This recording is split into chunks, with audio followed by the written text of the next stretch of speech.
مساء السعادة على عيونكم. النهاردة بقى يا حلوين هنخزن ورق العنب. طبعا احنا بنحب ناكل ورق العنب على مدار السنة. شايفين انا هنا بخزنه ما بياخدش مساحة، والكمية دي ما شاء الله كمية كبيرة. بصوا بلفه كده وهوريكم دلوقتي انا بعملها ازاي بكل سهولة. تمام.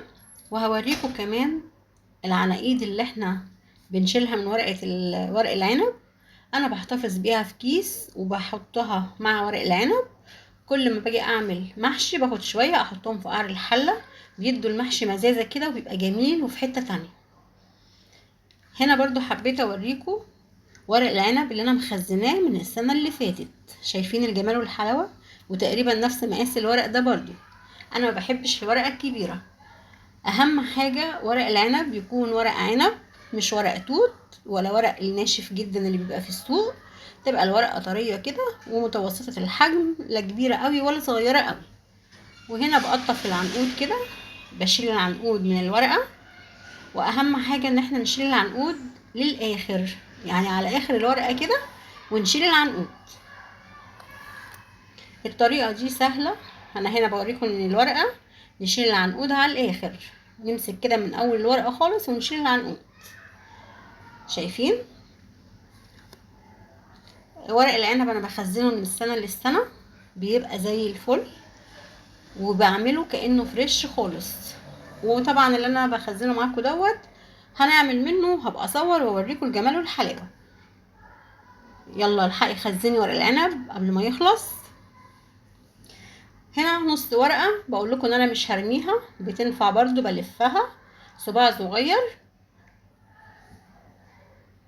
هنلف كده، سوري، هنقطع كده العنقود في الشويه بس اللي انا هلفهم واوريكم بلفه ازاي. وبعد كده انا هكمل الباقي. هنلف الشويه دول. باجي كده باخد الورقه، يعني بنقي كده ورقه كبيره شويه. هو كله زي بعضه زي ما احنا شايفين، بس ايه لو في ورقه كده ايه كبيره شويه بحطها من تحت وبرص. وبقول لكم هنا ان الناعمه بتبقى من فوق والخشنه من تحت. لو وصلت معايا لغايه هنا في الفيديو ما تنسوش اللايك وكومنت حلو زيكم، واشتركوا في القناه وشيروا الفيديو على قد ما تقدروا عشان غيركم يستفيد.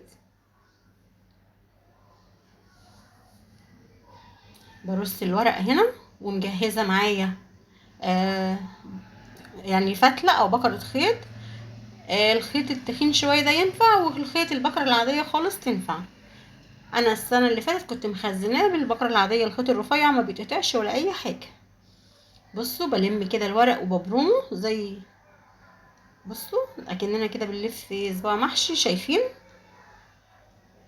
بجيب الفتله، بحط طرفها تحت صباعي كده وبروح لفه. مفيش اسهل من كده. انا هنا قصلكوا حته ايه فتله على قد ما هربط الحبه اللي في ايدي، عشان ايه اوريها لكم بكل سهوله. مفيش اسهل من كده. ايه رايكم؟ هكمل الباقي ده كله وارجع اوريكم الكميه بعد ما تخلص. انا هنا لفيت الكميه اللي معايا وبحطها في الكيس، وادي العناقيد بتاعتها اهي كمان. كل كميه هحط فيها العناقيد بتاعها وربطت الكيس وهشيله في الفريزر. وادي الكيس التاني. الكميه كبيره بس بصوا مش باينه خالص ان هي كبيره. الطريقه دي حلوه، الورق ما بيتقطعش في الفريزر معايا من كتر طبعا ما بقعد اشيل واحط في الاكياس، وبيطلع زي ما هو. وانا وريتكم بتاع السنه اللي فاتت عامل ازاي.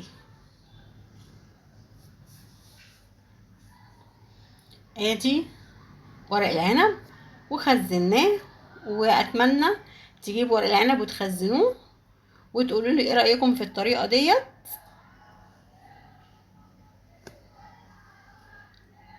واشوفكم على خير.